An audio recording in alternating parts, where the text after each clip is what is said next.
अस्सलाम वालेकुम viewers, welcome in the new session.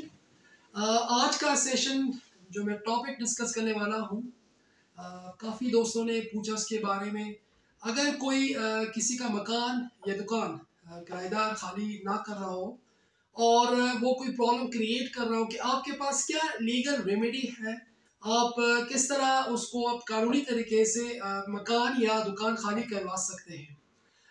यकीनन इसके लिए सबसे पहले आप वकील से कंसर्न करेंगे, उनको आप हेल्प आउट जो भी आपकी इंफॉर्मेशन है प्रॉपर्टी के हवाले से वो आप देंगे।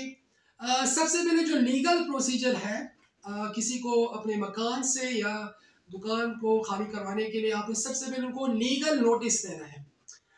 उस लीगल नोटिस में आपने उन तमाम जो चीज़ें हैं, जो एग्रीमेंट के बाबत आपने उनके साथ 1 साल का एग्रीमेंट किया, लिहाजा आप वो मकान अब दुकान खाली करवाना चाहते हैं।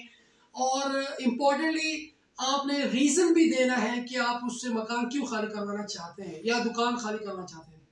फॉर एग्जांपल, वो मकान की केयर नहीं कर रहा या वो दुकान की केयर नहीं कर रहा, किराया वो नहीं बढ़ा रहा, इस तरह के मामला हो सकते हैं। या उसमें आप ये भी जिक्र कर सकते हैं कि वो मकान अब आपकी ज़रूरत है या दुकान आपकी ज़रूरत है।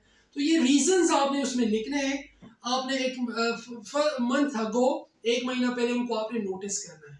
नोटिस के बाद इन तमाम बातें लिखने के बाद अगर वो इसके बावजूद आपकी दुकान या मकान को वो खाली नहीं करता, तो यकीनन फिर आप मूव करेंगे टूवर्ड्स कोर्ट। आप जो रेंट लॉस के तहत आप इक्वेशन एप्लीकेशन देंगे, तो आप कोर्ट में इनके खिलाफ एप्लीकेशन फाइल कर सकते हैं। और उसमें जो रिलेवेंट डॉक्यूमेंट्स हैं मलकियत के बाबत, जो दुकान है या मकान है, वो डॉक्यूमेंट्स आपने मेंशन करने। जो लीगल नोटिस है वो आपने एनेक्स करना है, वो अपने अपने डॉक्यूमेंट के साथ लगाना है। और जो एग्रीमेंट जो आपने उनके साथ जो किराएदार के साथ किया है, वो एग्रीमेंट की कॉपी वो लगानी है। और गवाह के बारे में जो डिटेल्स हैं वो तमाम चीज़ें आपने कोर्ट को प्रोवाइड करनी है।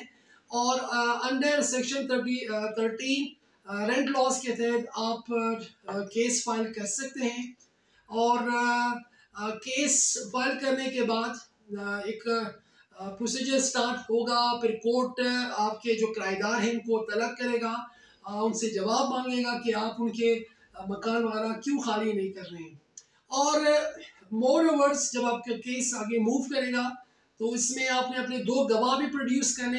वो गवाह जो एग्रीमेंट में आपने उनके नाम लिखे, जो एग्रीमेंट में जो आप मकान किराए पे दे रहे थे या जो आपका दुकान है, वो गवाह आपने फिर कोर्ट के सामने प्रोड्यूस करने। उन्होंने यही बातें करनी है कि मकान इन्होंने इतने पैसों पे दिया था, इतने टाइम के लिए दिया था, लिहाजा ये अब खाली नहीं कर रहे।